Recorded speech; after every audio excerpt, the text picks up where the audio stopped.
लहानांपासून मोठ्यांपर्यंत सगळ्यांनाच आवडता असणारा विषय घेऊन आम्ही तुमच्या समोर आलो आहोत. तर बियॉन्ड बुक्स मध्ये आज आपल्याकडे दोन इन्स्पिरेशनल पर्सनॅलिटीज आलेले आहेत. एक आहेत मोहित तलरेजा आणि दुसरे आहेत विघ्नेश पाळेकर. नमस्ते मोहित. नमस्ते विघ्नेश. तर तुमचं जे फील्ड आहे स्पोर्ट्सचं, आपण असं बघतो की घराघरांमध्ये असं होतं की जसजशी मुलं मोठी व्हायला लागतात तसं घरामध्ये असं होतं की आता खेळ बाज झाला, काम धंद्याचं बघा. आणि तुमचं उलट आहे की तुम्ही कामधंदा म्हणूनच स्पोर्ट्स निवडलं आणि मला ते खूप इंटरेस्टिंग वाटतं. तर आम्हाला जाणून घ्यायचंय की तुमचा जो जर्नी आहे सगळा आतापर्यंतचा, तर तो थोडक्यात सांगा की तुमचं या फील्ड मधलं काय क्वालिफिकेशन आहे, तुम्ही आता सध्या काय काम करताय, तर ते ऐकायला आम्हाला आवडेल.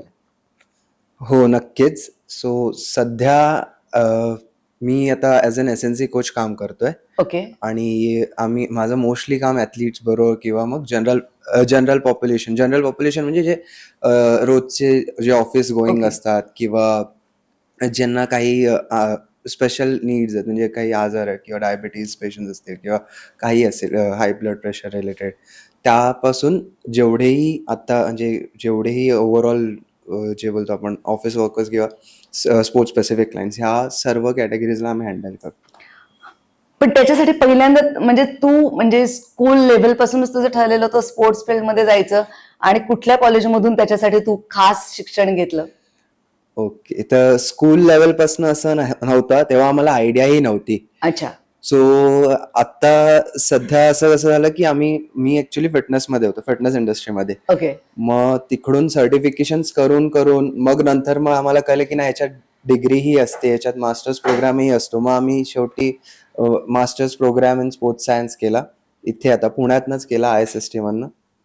सो तसं म्हणजे माहीत करत आता इथपर्यंत आलो असं. अच्छा, म्हणजे सुरुवातीला 12th केलं कम्प्लीट? हो, तेव्हा आम्हाला काहीच आयडिया नव्हती. अच्छा, 12th केलं तोपर्यंत काही नाही, आपल्याला पुढे काय करायचं त्याचं काही चित्र नव्हतं डोळ्यासमोर. हो. आणि मग त्याच्यानंतर म्हणजे आधीपासून स्पोर्ट्स खेळायचा, त्याच्यामुळे असं वाटलं होतं की कसं आहे?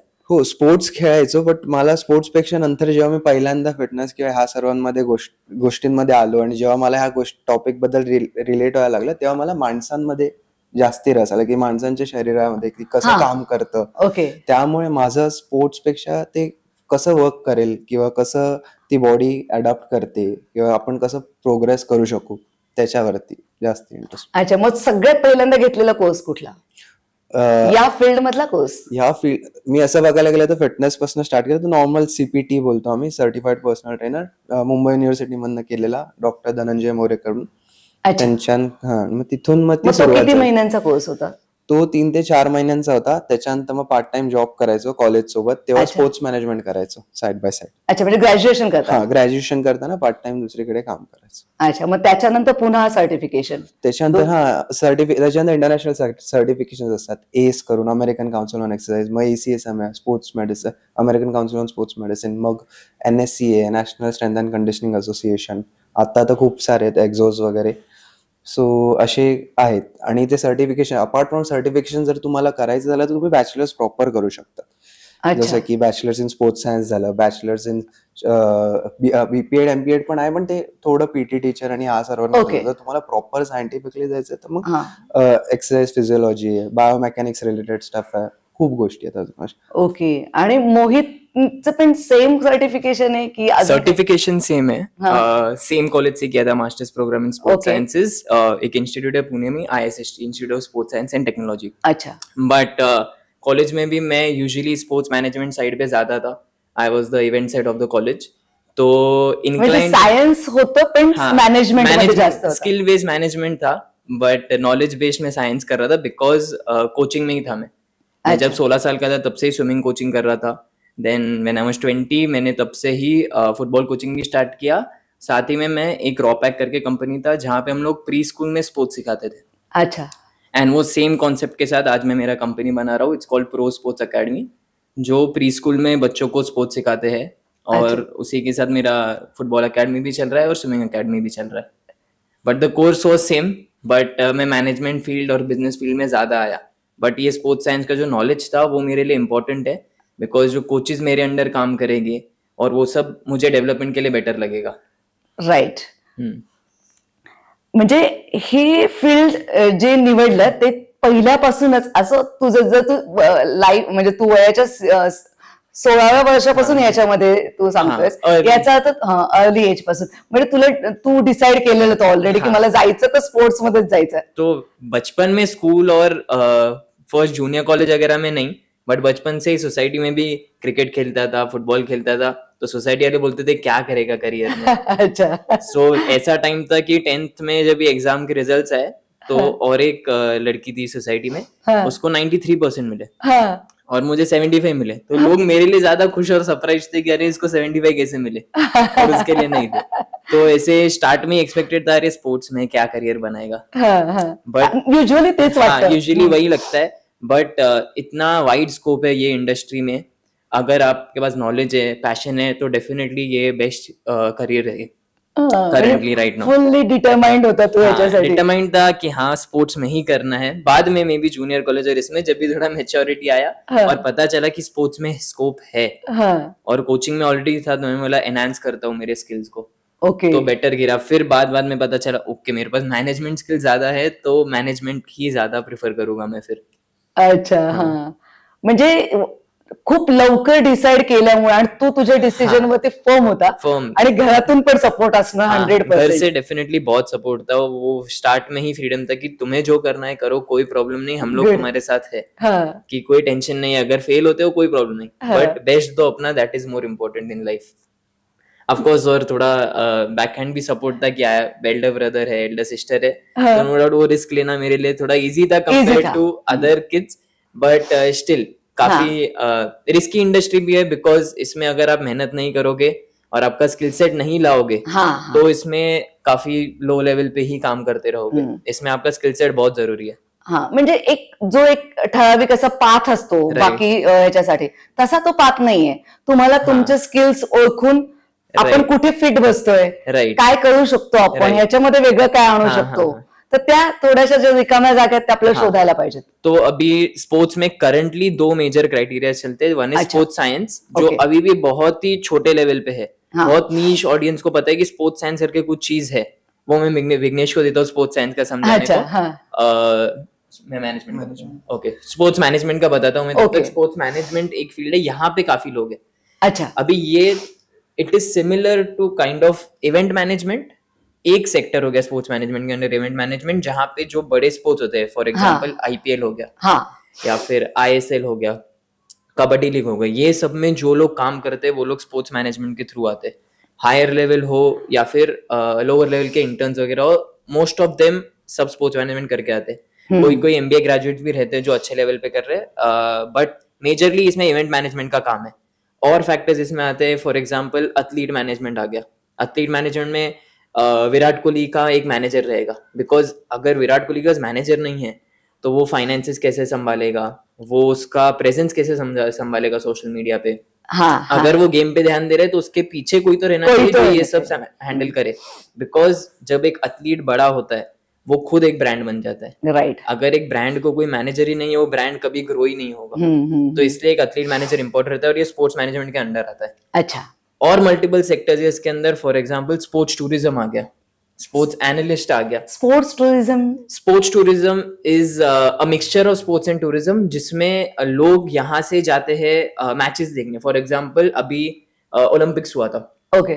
तो ओलंपिक्स के लिए लोग यहाँ से स्पेसिफिकली स्पोर्ट्स टूरिज्म कंपनी के थ्रू जाते हैं, जहाँ पे वो लोग मैचेस उनके लिए बुक कर देंगे, वहां पे उनका स्टे बुक कर दे इन द विलेज इटसेल्फ, जो ओलंपिक्स के नजदीक रहेगा. एज वेल एज उसके साथ थोड़ा बहुत टूरिज्म इन्वॉल्व रहता है कि बेसिक साइट सीइंग कर लिया, बट जो कुछ है आजू बाजू में वो चलो. बट उसका मेजर फोकस स्पोर्ट्स रहता है. एक पार्ट रहता है ये. दूसरा रहता है कि एथलीट्स भी स्पोर्ट्स टूरिज्म करते हैं. जैसे कि अगर मैं एज एन एथलीट जा रहा हूँ, मुझे खेलना है, अगर मैं एक नॉर्मल लेवल का प्लेयर हूँ, बट मुझे जाके फॉर एग्जाम्पल इंग्लैंड में जाके मुझे क्रिकेट खेलना है, तो उसके भी टूरिज्म होते हैं कि आप इंग्लैंड चलो, हम आपको क्रिकेट खिलाएंगे, वहां पे स्टे वगैरह सब कर लेंगे. ओके. ये सब स्पोर्ट्स टूरिज्म के अंदर आता है. और ऐसे काफी मल्टीपल चीजें आते हैं स्पोर्ट्स मैनेजमेंट के अंदर. इंटरेस्टिंग है. हाँ, काफी वाइड स्कोप, डाइवर्स भी है. डाइवर्स भी है काफी, बट थोड़ा अपना नीश ढूंढना पड़ता है, काफी कम अपॉर्चुनिटीज है इंडिया में ये चीजों को लेके. पण तरी पण आता स्पोर्ट्स बरंच वाढत चाललंय इंडियात, राईट ना? हा. इंटरेस्ट पण वाढत चाललाय आणि पेरेंट्स मध्ये पण आहे आता लहानपणापासून असा थोडासा असं की स्पोर्ट्स मध्ये घालायचं तर काही वर्षांनी मला वाटते अजून ग्रो होईल नहीं इंडियात. ग्रो तो डेफिनेटली बहुत हुआ है with in, specially after Covid जो हम लोग ने राइज देखा है वो बहुत अच्छा. ज्यादा हुआ है. बट स्पोर्ट्स कोचिंग और स्पोर्ट्स मैनेजमेंट की तरफ ज्यादा हुआ है. अभी भी लोगों को स्पोर्ट्स मैनेजमेंट पता है एज थोड़ा बहुत ग्लोरी जॉब बोल सकते हैं कि मैं आईपीएल में जाके काम कर रहा हूँ. हा हा हा हा. बट अभी तक पे स्केल इतना नहीं है, थोड़ा वो और स्कोप बढ़ेगा धीरे धीरे. बट हाँ, अभी भी काफी सारे लोगों को लगता है हाँ आईपीएल में काम करना है या विंबलडन में काम करना है, तो वो इंटर्नशिप्स के थ्रू उनको बाद में जॉब मिलते हैं. ओके. ऑफ कोर्स ग्रोथ है within the next 10 years, काफी राइज होगा, which is a good thing. और इंडिया काफी इन्वेस्ट भी कर रहे हैं चीजों में. होपफुली 2036 ओलंपिक्स भी इंडिया में आएगा तो और ज्यादा इसमें अपॉर्चुनिटीज क्रिएट होगी. म्हणजे फील्ड सॅच्युरेटेड नाहीये तर स्कोप खूप आहे. हाँ, स्कोप खूप है in future, but skill set रहना चाहिए. हा, आणि आपल्याला ओळखता यायला पाहिजे. यस, अगर स्किल सेट नहीं रहा तो फिर सर्वाइव करना थोड़ा सा डिफिकल्ट है. बट वो हर फील्ड में ही रहता है कि आप फिर स्टैग्नेंट रहोगे, एक ही जगह पे रहोगे. स्किल सेट आ रहा है तो फिर आप काफी ग्रो करोगे. इंडस्ट्री में बहुत स्कोप है फिर. म्हणजे जो कोर्स घेतलेला होता तो एक स्टेपिंग स्टोन होता आणि त्याच्यानंतर तुम्हालाच तुमचं शोधायचं होतं की तुम्ही कुठे फिट बसता. म्हणजे तो एक नॉमिनल आपण म्हणू की एक सर्टिफिकेशन, त्याच्यानंतर एक थोडंसं नॉलेज मिळतं आणि त्याच्यानंतर आपण कसं पुढे जायचं आपण ठरवायचं. जैसे मेरे लिए था कि मैं स्पोर्ट्स साइंस करके मैनेजमेंट में था. एंड मैं टू बी ऑनेस्ट एक ऐसा हूँ कि मैं ज्यादा डिग्रीज में मानता नहीं हूँ या सर्टिफिकेशंस में. मैं ज्यादा हार्ड वर्क और स्किल सेट पे ज्यादा ये करता हूँ. मे बी किसी और का माइंडसेट अलग रहेगा, बट आई प्रिफर दैट कि हाँ जो मेरा स्किल सेट है उस पे ग्रो करते हैं. साइड बाय साइड जो चीजें मुझे सीखना है वो भी सीखूंगा, बट मेजर स्किल सेट पे ज्यादा रिलाई करता हूँ मैं. यानी खुद पे भरोसा है ज्यादा. ज्यादा नहीं, बट हाँ भरोसा है कि मुझे पता है क्या करना है. अगर नहीं भी हुआ तो वर्स्ट केस संभाल लूंगा खुद को. बट मैं ये रिस्क लेना चाहता हूँ. स्पोर्ट्समैन हूँ, थोड़ा रिस्क लेना चाहूंगा मैं लाइफ में. गुड. और अभी स्पोर्ट्स साइंस का जो फील्ड है I hand over to Vighnesh. Sure. आता स्पोर्ट्स सायन्सेस बघायला गेलं तर मग कुठे कसं आणि कुठे म्हणजे काय जॉब ऑपॉर्च्युनिटीज असतात किंवा काय आपण त्या दृष्टीने बघायला जाऊया. मोस्टली तुम्ही ऍथलीट्सच्या आसपास असतात की त्यांच्या बॅक, आता तुम्ही ह्याच्यावरती बघितलं असेल की प्लेअर कोणी इंजर झाला तर कोणतरी धावत येतं त्याला हेल्प करतं आणि करत जातं. सो ते जे फिजिओ, स्पोर्ट्स स्पेसिफिक फिजिओज झाले, मग स्पोर्ट्स स्पेसिफिक डायटिशियन्स असतात, त्यांच्या मागे अजून डायटिशियनची पण टीम असते. मग अपार्ट फ्रॉम दॅट त्यांच्या आयुष्यात जे काय झालं असेल, जसं की ते मीडियाला म्हणजे लोकांना सतत उत्तर द्यावी लागतात किंवा त्यांच्या फेस करावं लागतं, तर कधी कधी त्यांच्या सायकोलॉजी रिलेटेड पण खूप स्टफ असतं. तर स्पोर्ट्स सायकोलॉजिस्ट तिकडे काम करतात. नंतर त्यांच्या गेम रिलेटेड कधी कधी त्यांना ते स्पोर्ट्स सायकोलॉजीचं अजून एक हे असतं की कधी ते लोक फॉर्म मध्ये नसतील किंवा त्यांच्या माइंडसेट तसा नसेल तर ते कसं डेव्हलप करता येईल, काय करता येईल, काय प्रॉब्लेम्स येतात. कॉम्पिटेटिव्ह जेव्हा होतं तेव्हा ते कधी त्यांच्याच चांगला परफॉर्मन्स नाही झाला तर ते डिप्रेशन मध्ये जाणार अशा. ओके, हो बरोबर. सो तसं तिकडे सायकोलॉजिस्टचं काम येतं. मग जर ते स्पोर्ट्स रिलेटेड म्हणजे त्यांचं समजा आता क्रिकेट, आता क्रिकेट खेळतात ठीक आहे, तो त्यांचा एक कोच असतो की क्रिकेट शिकवणं, जो स्किल्स क्रिकेटचे स्किल्स शिकवतो. पण त्याबरोबर त्यांना हेल्थ आणि फिटनेस पण पाहिजे असतं. पण त्यांचं हेल्थ आणि फिटनेस कोण बघतं, तर मग ते SNC कोचेस असतात किंवा ऍथलेटिक ट्रेनर्स असतात. मग हे सर्व स्पोर्ट्स सायंटिस्ट असतात.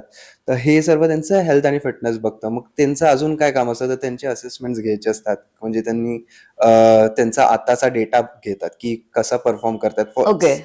फॉर एक्झाम्पल योयो टेस्ट तुम्ही बघता तसंच की ती योयो टेस्ट घेतली, हा स्कोर आला की विराट कोहली 17.8 आणि 18 केले, असं काय.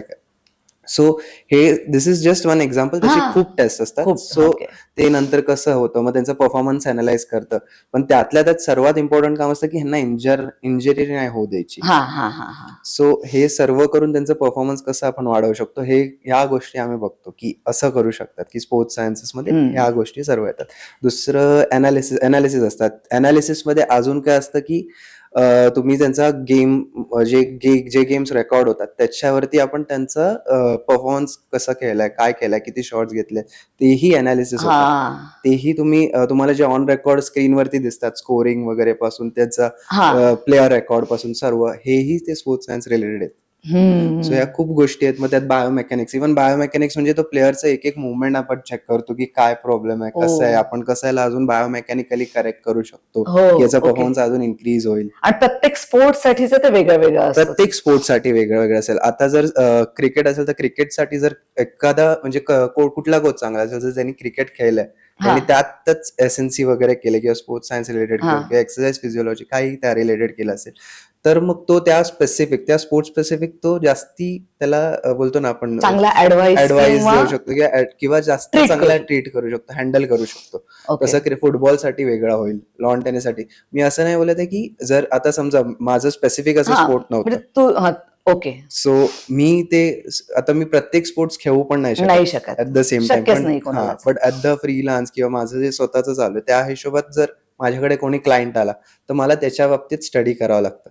मग त्याचं सर्व बघावं लागतं की ट्रेनिंग एज काय, तिचा एक्सपिरियन्स काय, कुठचा स्पोर्ट आहे, किंवा जर टीम स्पोर्ट असेल तर कुठल्या पोझिशनला खेळतो, कसं असेल, मग त्याच्या कुठच्या ऍक्टिव्हिटीज वरती त्याचं कुठची एनर्जी सिस्टीम युज होते किंवा काय, अशा बऱ्याच गोष्टी आपण त्याच्यात बघतो.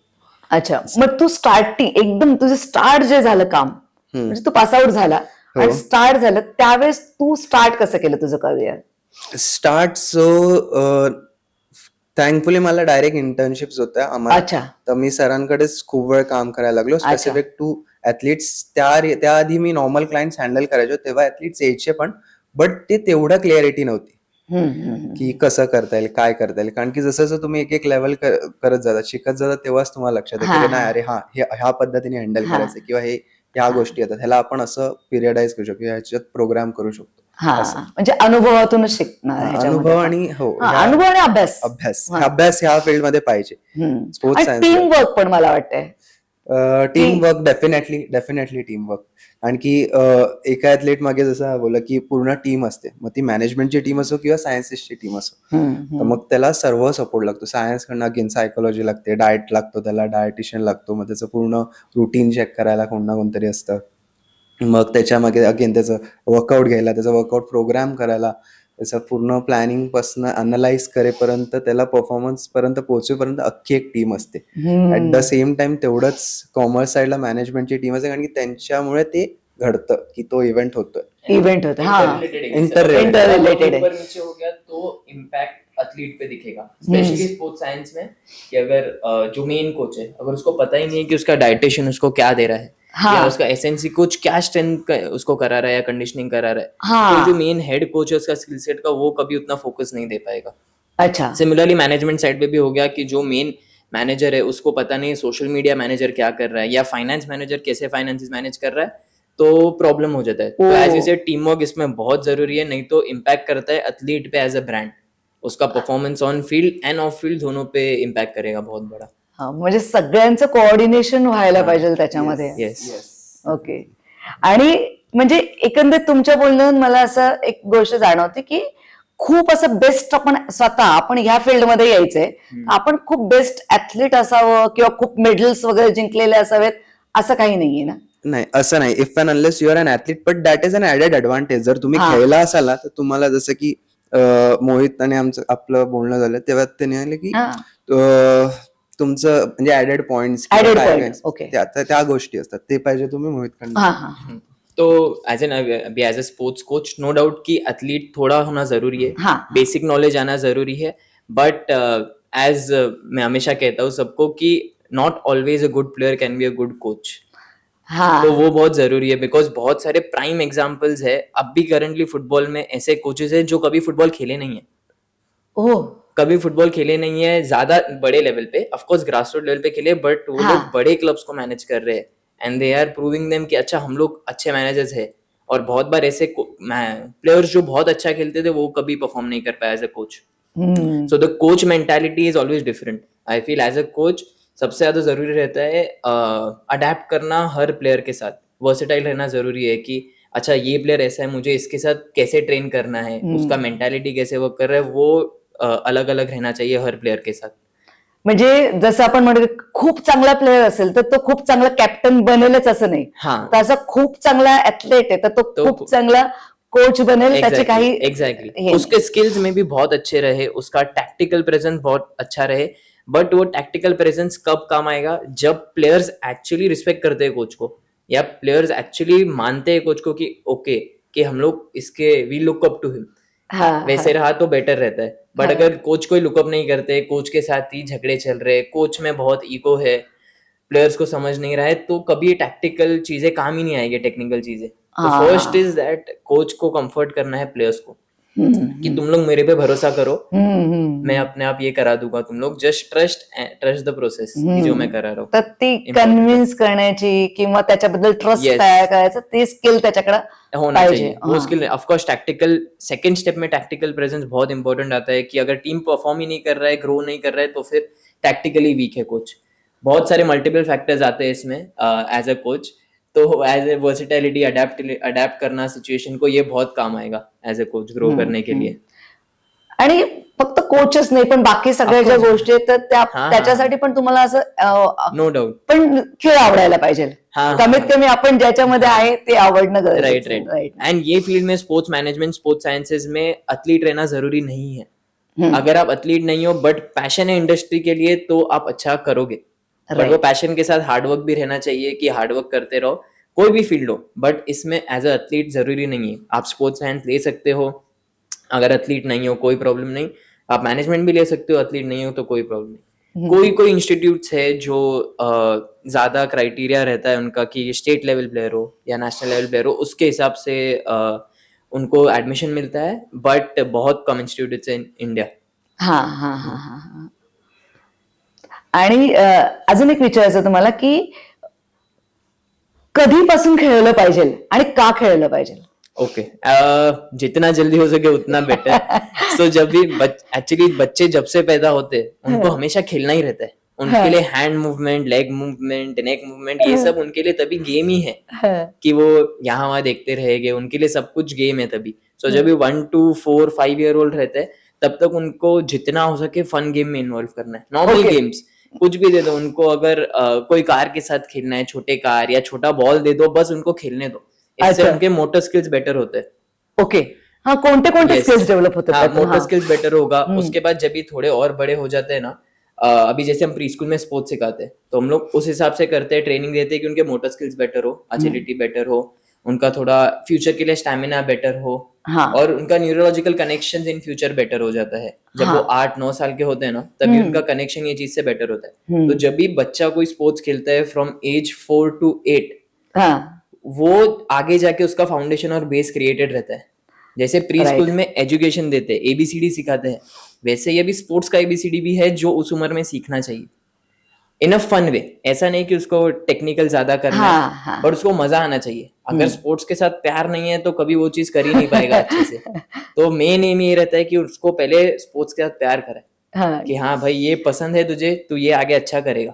म्हणजे अगदी खूप असं लगेच असं होप की नाही हाला आपल्याला फुटबॉल चॅम्पियनच बनवायचं किंवा असं नाही, पण हा तो त्याला स्ट्रेस फ्री याच्यामध्ये वाढू द्यायचं. 11 साल तक उनको जितने स्पोर्ट्स खिलाने खिलाओ. मेजरली 3 स्पोर्ट्स में नेम करना चाहूंगा, swimming, martial arts and gymnastics. ये 3 इंपॉर्टेंट है बिकॉज इससे उनका मोबिलिटी और अडेप्टिंग टू डिफरेंट स्पोर्ट्स बहुत इजी हो जाता है कि इन फ्यूचर वो कोई भी स्पोर्ट खेलेंगे उनका बॉडी रेडी है, बिकॉज ये तीनों में फुल बॉडी इन्वॉल्वमेंट रहता है. अच्छा. तो मूवमेंट बेटर रहता है, स्पीड अच्छा रहता है, मोबिलिटी बेटर रहता है. ये सब चीजें जब अर्ली एज में डेवलप होंगे, बेसिक हे केलं पाहिजे. Yes. Swimming, martial arts and gymnastics. So specifically आता हा क्वेश्चन रिलेटेड जर मी बोलायला गेलो हे स्पेसिफिकली पॅरेंट्सला आहे. जर मी बोलेल तर पॅरेंट्ससाठी तुम्हाला जर हे समजून घ्यायचं तर एक long term athlete development model आहे, तो जो तुम्हाला गुगलवरती मिळेल. ओके, तुम्ही वाचा ते, आणि मी आवर्जून सांगेल की वाचून घ्या, कारण की तुम्हाला त्याच्यात सर्व एक फेजेस दिसतात की 0 to 6 years पर्यंत काय केलं पाहिजे, 6 to 12 years पर्यंत, 12 नंतर कसं. सो आता जसं की मोहित बोला की स्टार्टिंगला मोटर स्किल डेव्हलपमेंट किंवा जे न्यूरोलॉजिकल कनेक्शन जे आपण बोलतो त्यांचं कसं लवकर ते गोष्टी शिकतील. आणि मग पहिलं मल्टी डिसिप्लिनरी स्पोर्ट्स असतात, म्हणजे मल्टिपल स्पोर्ट्स खेळतात, मग त्यात त्याला कसं आवडतं. मी असं नाही बोलत आहे की तुमच्या मुलाला जर तुम्हाला ऍथलीट्स बनवायचं असेल तर वेल अँड गुड इनफ, तुम्हाला एक प्लॅन मिळतो. जर नसेलही बनवायचं तरी त्याला ते त्याच्यात एक फेज आहे ऍक्टिव्ह फॉर लाईफ करून, तर ते का, कशाला आणि कुठल्या वर्षीपासून हे सर्व त्यात दिलंय. सो आता ते आपण ह्याच्यात एक्सप्लेन नाही करू शकत, पण एक आयडिया येईल तुम्हाला. आणि जास्ती लांब नाहीये, हार्डली 7-8 मोस्टली 12-15 पेजेसचं असतं कधी कधी, आणि सोप्या भाषेत दिलंय त्यांनी, एज दिलंय, त्याच्यात काय केलं पाहिजे, कुठचा फेज आहे. सो तुम्हाला एक आयडिया येईल की तुम्हाला तुमच्या मुलांना काय द्यायचंय आणि कुठल्या वर्षी द्यायचंय, in terms of sports, in terms of health, in terms of. हा, कारण की एक माइंडसेट आपल्याकडे अजून पण असं आहे की नाही बॅडमिंटन मध्येच घालायचं किंवा फुटबॉल मध्येच घालायचं, ते खूप अर्ली एज मध्ये ठरतं.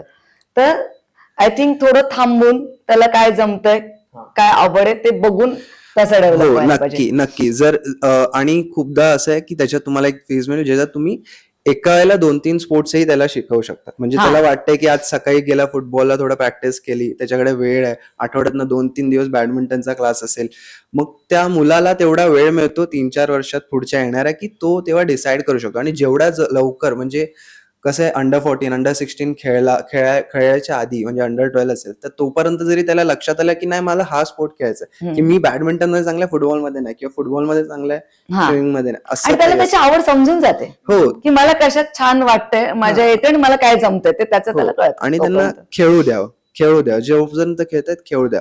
आणि मी पॅरेंट्सलाही सांगेल, तुम्ही असं नको होऊ दे की आपलं वय झालं असं नका समजू. जेव्हा वेळ मिळेल, काही असेल, वीकेंड असेल, म्हणजे सगळ्यांनी खेळावं. सगळ्यांनी खेळावं.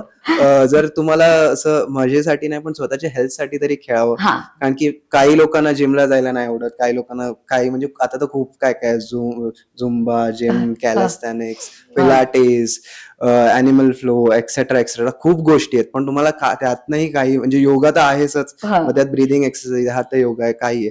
पण तुम्हाला जर ते काहीच जमत नसेल, तुम्हाला असं वाटतं की नाही मला हे सर्वच कडे, तर ऍटलीस्ट आठवड्यातनं 1 ते 2दा तरी खेळणं सुरू करा. नंतरचं नंतर हो, ऍटलीस्ट सुरू करा. म्हणजे at least for your mental health. हा, मेंटल हेल्थ. आणि मला वाटतं मुलांसाठी पण, छोट्या मुलांसाठी पण, मला वाटतं जेव्हा ते लहानपणापासून गेम खेळणारा मुलगा आणि काहीच त्याला खेळवलं नाहीये तो मुलगा, तो त्याच्यामध्ये काहीतरी फर्क तो पड़ता है। हाँ हाँ, डिफरेंस तो आता है, बहुत डिफरेंस दिखने मिलता है। एज जब ये और बड़े होते ना, तभी समझ के आता है कि अच्छा ये बचपन में काफी खेला हुआ है। जैसे हम लोग ने बचपन में सोसाइटी में काफी खेला हुआ था, तो अभी, और मैंने स्विमिंग भी काफी किया था अर्ली एजेस में। तो एज ए सेट कि वो अडेप्ट करना मुझे दूसरे स्पोर्ट्स के लिए इजी था। मैंने बैडमिंटन खेलना 1920 में स्टार्ट किया, बट फिर मैं टूर्नामेंट्स खेलने लग गया। अच्छा, बिकॉज मैं अडेप्ट कर लिया स्विमिंग की वजह से कि अच्छा मेरा बॉडी मूव कर रहा है अच्छे से, क्विक मूव कर रहा है, तो वो बहुत अच्छा काम में आता है लेटर स्टेज इन लाइफ में। For development of mind also, development of mind also, as well as parents को ये बोलूंगा कि वो लोग बच्चों को एजुकेशन के लिए ट्यूशन पे भेजते हैं, क्लासेस पे भेजते हैं, बट इक्वली इंपॉर्टेंट कि उनको स्पोर्ट्स क्लासेस पे भी भेजो। वाई? क्योंकि वो लोग अभी डेवलप करेंगे ये चीज में, तो आगे उसमें भी ग्रो करेंगे। अभी भी पेरेंट्स बहुत हेजिटेंट रहते हैं कि स्पोर्ट्स में भेजू, जरूरत है क्या, सोसाइटी में ही खेल लेगा। बट वो जब भी बाहर जाता है, अभी 18-19 हो जाते हैं, तभी और सोसाइटी में मिलता है लोगों के साथ, वो लोग देखते हैं कि अरे यार ये बहुत अच्छा खेल रहे हैं, मैं खेल नहीं पा रहा हूँ, तो वो थोड़ा इम्पैक्ट उनके ब्रेन पे भी करता है। नॉट ओनली दैट, अगर वो स्टार्ट में ही एक टीम स्पोर्ट में, टीम स्पोर्ट ले, जैसे कि फुटबॉल हो गया, क्रिकेट हो गया, तो वो लोग उसमें टीम बिल्डिंग सीखते हैं, कैसे टीम वर्क करना है वो सीखते हैं, तो ये उनको बाद में लेटर स्टेजेस बहुत काम आता है। भले ही वो लोग कॉर्पोरेट में काम करे, बट वो अंडरस्टैंड करके चलते हैं दूसरे लोगों के साथ, क्योंकि वो स्पोर्ट्स खेले, उनको पता है कि क्या एथिकली राइट है, क्या नहीं है। इनडायरेक्टली फायदा, यस, इनडायरेक्टली वो लोग उसमें रहते हैं कि हाँ यार कोई नहीं, चल जाएगा, मॅनेज कर लेगे। आणि मला तू बोलताना ई स्पोर्ट्स बद्दल बोललो होता, आणि ते पण फील्ड नव्याने येते आता, आणि त्याच्यामध्ये पण पैसा दिसतोय, तर मला त्याच्याबद्दल सांग की ई स्पोर्ट्स। तो ई स्पोर्ट्स मतलब इलेक्ट्रॉनिक स्पोर्ट्स, बेसिकली जो गेमिंग इंडस्ट्री है, जो काफी सारे पेरेंट्स अगेंस्ट है आज। तो इलेक्ट्रॉनिक स्पोर्ट्स में अभी ई स्पोर्ट्स ओलंपिक्स में गए, गेम जैसे जो प्ले स्टेशन पे खेलते हैं, पीसीज पे खेलते हैं, जैसे पबजी भी बोलते हैं, फीफा हो गया, वैलोरेंट हो गया, ये सब चीजें ई स्पोर्ट्स के अंडर आते हैं। अच्छा। तो मेरा एक ई स्पोर्ट्स सेंटर भी है खुद का, वहां पे प्लेयर्स आते हैं जो अच्छे लेवल पे खेलते रहते हैं। अच्छा। आके टूर्नामेंट्स में खेलते हैं। तो ई स्पोर्ट्स भी एक बहुत बड़ा इंडस्ट्री है। अब भी इनका वर्ल्ड कप हुआ था एक सऊदी अरेबिया में, लास्ट ईयर और last year, which was $400 million और $1 बिलियन, समवेयर अराउंड। अरे बाप रे, उसका कंबाइंड प्राइस मनी था। और अभी 2028 ओलंपिक्स में भी एड ऑन हुए गेम्स, श्योर नहीं हूँ कौन से गेम्स हुए, बट फीफा, वैलोरेंट, ये मोस्टली गेम्स है, और इंडिया इसमें काफी अच्छे लेवल पे है, टॉप 10 में आता है इंडिया फीफा ई स्पोर्ट्स में। म्हणजे आता पेरेंट्सने म्हणायचं नाही की 4-4 तास काय मोबाईल खेळतोय। हाँ, नो डाउट, बट इसका साइड इफेक्ट भी है, जैसे कि मेंटल हेल्थ पे थोड़ा बहुत फर्क गिरता है। इम्पैक्ट गिरता है कि पूरा टाइम फोन पे बैठे हो या लॉन्ग आवर्स के लिए पीसी पे बैठे हो तो इम्पैक्ट करेगा, बट नो डाउट इसमें बहुत फ्यूचर है और इसमें भी काफी सारा मनी इंडस्ट्री काफी बड़ा है। एंड एज आई सेड कि इसमें भी स्पोर्ट्स साइंटिस्ट यूज होते हैं आजकल। ते कसं? वो as a e sports player आपका रिएक्शन टाइम बेटर होना चाहिए कि कोई समझो सामने से शूट कर रहा है, अगर समझो कोई काउंटर स्ट्राइक वगैरह गेम खेल रहा है तो उनका रिएक्शन टाइम इतना माइन्यूट सेकंड्स में रहता है Okay, हाँ, ना, हाँ, 0.01 सेकंड में मूव होना चाहिए। Eyes hands coordination. Yes, hand eye coordination और रिएक्शन टाइम, इसमें भी एजिलिटी थोड़ा काम आएगा कि कितना मूव क्विकली कर रहा है तेरा ब्रेन, तो वो सब के लिए भी स्पोर्ट्स साइंस स्पेसिफिक होते हैं। और एक स्टोरी भी बताऊंगा मैं, एक मूवी है ग्रैंड टूरिज्मो करके, तो वो कार सिमुलेशन के ऊपर है। Car simulator basically F1 car चलता है ऑन द टीवी एंड एक पूरा सेटअप रहता है प्रोफेशनल कार का। हाँ ओके तो वो चीज रहता है उसमें, एक बच्चा कार सिमुलेशन पे खेलता था, कार सिमुलेटर पे, हाँ और एक नास्कार रेसिंग रहता है अमेरिका में जो F1 के बाद सेकंड हाईएस्ट वॉच्ड है in the world car racing के लिए। हाँ। वो बच्चा कार सिमुलेटर पे खेल खेल के नास्कार रेसिंग में रेस करने गया इन रियल लाइफ। बाप रे। तो e sports is also very upcoming, sports end e sports बहुत अपकमिंग है ये, इसमें डेफिनेटली बच्चों को जाना चाहिए। अभी पेरेंट्स मना मत करो, लिमिट कर दो टाइम उनका, नो डाउट आई एग्री कि वो थोड़ा हेल्थ पे इम्पैक्ट करता है ई स्पोर्ट्स, बट लिमिट कर दो, बट मना मत करो खेलने के लिए, बिकॉज इसमें भी बहुत फ्यूचर है। तुम्ही जे काम करता दोघं पण, तर आता स्पोर्ट्स मध्ये, तर तुम्हाला सोसायटीमध्ये काय बदल घडवून आणायचा आहे? मॉनिटरी इन्कमच्या पेक्षा वेगळं अजून असं की तुम्हाला काय वाटतं की ठीक आहे इन्कम तर येणार आहे, ती गोष्ट आहे, पण तुम्हाला बदल काय घडवून आणायचा आहे? बदल असा बघायला गेलं तर पहिलं हेल्थ इज वेल्थ आपण बोलतो. करेक्ट. ओके, सो काही झालं तर तुम्ही स्पोर्ट्स असेल किंवा काही, तुम्ही शरीराशी कनेक्टेड पाहिजे, नेचरशी कनेक्टेड पाहिजे, तर हा त्यामुळे एक्सरसाइज झाली. आता तुम्ही काही असो, ऍथलीट असो, नॉर्मल पर्सन असो, किंवा तुम्हाला आजार झाला असेल किंवा काही असेल, तुम्हाला एक्सरसाइज हे करणं भाग आहे. आणि असं नाही की मी यंग असताना करायचो आणि नंतर किंवा आजार व्हायच्या आधी केलं पाहिजे. आजार व्हायच्या आधी, सो नक्कीच आजार व्हायच्या आधी तर ते चालूच ठेवायला पाहिजे, तर ते चालूच ठेवायला पाहिजे. आणि मेन कॉन्ट्रीब्युशन असं आहे की म्हणजे आम्हाला असं वाटतं की healthy society is a wealthy society when it comes to mindset also. बरोबर.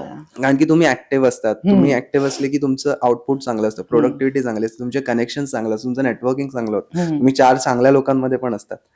सो हळूहळू ती तुम्ही सोसायटी, तुम्ही आजूबाजूला जे घडवतात ना, ते नेहमी चांगलंच घडतं. सो तेव्हा, आणि अगेन तुमचं जर मेंटॅलिटी चांगली असेल, तुमची जर हे चांगलं असेल, तुमचं ऍक्टिव्ह लाईफ असेल, तर तुम्ही नक्कीच खुश राहाल. बरोबर. ओके, त्याचे तुमचे इमोशनल फायनल गोल आपला तोच असतो. हा, आणि ऍट द एंड काय व्हायचं, शांत पाहिजे, सुखी शांत जीवन पाहिजे, ते मिळतं. पण त्याच्यासाठी तुम्हाला तेच पैसे, कारण की बघा ऍट द एंड तुम्ही पैसा आता करून आपण कमवतो, आपण 8-8, 10-10, 12-12 तास काम करतो, ऑफिसमध्ये असतो, डेस्क जॉब करतो, सर्व करतो. नंतर 30 जवळ यायला लागला, आता तर 30 पर्यंत पण हार्ट अटॅक पासून जवळ खूप गोष्टी येतात. त्यामुळे हळूहळू 30 नंतर आजार वगैरे येतात, knee pain, joint pain, specifically corporate वाल्यांना बॅक पेन असेल तर मग नेक पेन, स्पाइन वरती लोड येतो. तू असे खूप क्लायंट्स बघत असशील. खूप म्हणजे असे झाले, म्हणजे असे. सो ते झाल्यानंतर मग ते काय करतात, मग एक टाइम येतो की त्यांना औषधं सुरू होतात, हार्ट रिलेटेड प्रॉब्लेम सुरू होतात, कोलेस्ट्रॉल होतो, मग ते औषधांवरचा खर्च, मग ते पण बरं नाही झालं, परत कंटिन्यू राहिलं, पुढे मग ऍडमिट करावं लागला, त्याचा खर्च. पण ह्यात होतं का माहिती, ह्या सर्वांमध्ये माणूस लाईफ क्वालिटी डिटिओरेट, आणि आपला भार आजूबाजूच्या लोकांवरती वाढत जातो. म्हणजे आणि आपणही डिस्टर्ब असतो, आपल्या बरोबर अजून 3 लोक, आपली प्रेमाची माणसं, ती पण डिस्टर्ब होऊन जातात. त्यापेक्षा आपण स्वतःची काळजी घेतली ना, ह्याचाच अर्थ आपण अजून 4 लोकांची काळजी घेतो. आजकल का जैसे सब लोग 9 to 5 जॉब करते हैं, 9 घंटा जॉब करते हैं, 9 to 6, सॉरी माय बैड. तो वो 9 घंटे जो कर रहे हो आप लोग कर रहे हो जैसे कि आपका फ्यूचर सेफ हो, आप पैसे लेके इन्वेस्ट करते हो, उससे अच्छा 8 घंटा काम करो, 1 घंटा खुद के बॉडी को दो, वो पैसा जो कम कमाओगे ना, एटलीस्ट सुखी जियोगे. वो बेटर है इन्वेस्ट करना in yourself rather than investing more in money. Of course money is important, but पहले खुद को भी सेव कर दो. अगर हेल्दी रहोगे तो ही वो मनी का यूज कर पाओगे, उसका मजा अच्छे से कर पाओगे इन फ्यूचर. हे कमी वयात समजलं पाहिजे, वेळ निघून गेल्यावरती नाही समजायला पाहिजे. एग्जैक्टली, भले लेट समझे बट कभी तो समझो, नहीं तो वापस सेम मिस्टेक्स मत करो. क्योंकि हम लोग ने इतने लोग देखे हैं कि एक बाईपास सर्जरी हो गया, फिर भी वही कर रहे हैं मिस्टेक्स, और एक सर्जरी हो गया. तो सेम हेल्थ इम्पैक्ट्स नहीं होने चाहिए बार बार, थोड़ा बहुत टाइम इन्वेस्टेड रहना चाहिए इन हेल्थ एंड फिटनेस. आता हे फील्ड खूप व्हास्ट आहे, Right. तर त्याच्यामुळे मला एकदा आपल्या सगळ्या ऑडियन्सला की करिअर ऑपॉर्च्युनिटीज कुठल्या कुठल्या आहेत त्या थोड्या एकदा रिवाइज केल्या, राइट म्हणजे फास्ट मध्ये, हाँ, तर त्यांना कळेल की मुलं कुठे कुठे जाऊ शकतात. Right right. तो मैं स्पोर्ट्स मैनेजमेंट का बताता हूँ, विघ्नेश स्पोर्ट्स साइंसेज का बता देगा. स्पोर्ट्स मैनेजमेंट में 12th के बाद भी कोर्सेज अवेलेबल रहते हैं जो बैचलर्स रहते हैं. बैचलर्स इन स्पोर्ट्स मैनेजमेंट हो गया, बीबीए इन स्पोर्ट्स मैनेजमेंट हो गया, age well age diploma courses भी रहते हैं उसमें. और अगर किसी ने बैचलर्स किसी और में किया है, बीकॉम किया है या बीबीए किया है, उनके बाद भी वो लोग मास्टर्स में ऑप्ट कर सकते हैं. For example MBA in sports management हो गया, मास्टर्स इन स्पोर्ट्स टूरिज्म भी हो गया, ये मल्टीपल सेगमेंट्स आ जाते हैं. बट अगर स्पोर्ट्स मैनेजमेंट करते उसके अंडर काफी सारे वेरिएबल्स आ जाते हैं. उसके बाद वो स्पोर्ट्स टूरिज्म में भी जा सकते हैं, एथलीट मैनेजर भी बन सकते हैं, इवेंट्स हेड भी बन सकते हैं, स्पोर्ट्स एनालिस्ट भी बन सकते हैं. डिपेंड करते हैं उनको कौन से फील्ड में जाना है. ऐसे ही स्पोर्ट्स साइंस के अंदर और काफी सारी चीजें विघ्नेश बताएगा वो. बट स्पोर्ट्स मैनेजमेंट के अंदर मोर देन द डिग्री इसमें ज्यादा काम आता है experience. So even if you go to sports management colleges, उधर वो लोग ज्यादा इंटर्नशिप्स पे भेजते हैं. जैसे कि आईपीएल में इंटर्नशिप पे चला गया, या फिर आईएसएल में चला गया, या कोई भी अच्छे बड़े लीग में चला गया. क्योंकि वहां पे जब इंटर्नशिप्स पे जाते हैं तभी आप लोगों के नजर में आते हो कि अच्छा ये काम अच्छा कर रहा है, इसको लेते. तो ये फील्ड में, स्पोर्ट्स मैनेजमेंट फील्ड में ऐसा नहीं है कि इसके पास डिग्री है ना इसको ले लेंगे. बिकॉज मेरे साथ ऐसा, मेरे पास स्पोर्ट्स साइंस का डिग्री था बट मेरे pass offer say sports management K, because skill set वो था. Skill set. तो इसमें ज्यादा मैनेज ये करता है कि आप ऑन फील्ड कैसे हो, आपका माइंडसेट कैसा है, can you manage multiple people at a time. या फिर कोई भी स्पोर्ट्स मैनेजमेंट में क्या होता है, जब भी अर्ली स्टेजेस में स्टार्ट करते हैं ना एज एन इंटर्न, आपको बहुत सारे लो लेवल काम भी करने रहते हैं कि आए ऑडियंस को बिठा दिया है, चेयर्स वगैरह भी साफ करने पड़ते हैं. बहुत बार जो रूट लेवल, ग्रासरूट लेवल से स्टार्ट करना पड़ेगा. और स्पोर्ट्स साइंस का थोड़ा ऑपोजिट है, उसमें सर्टिफिकेशन ज्यादा काम आते हैं. अच्छा. Hand over to Vighnesh.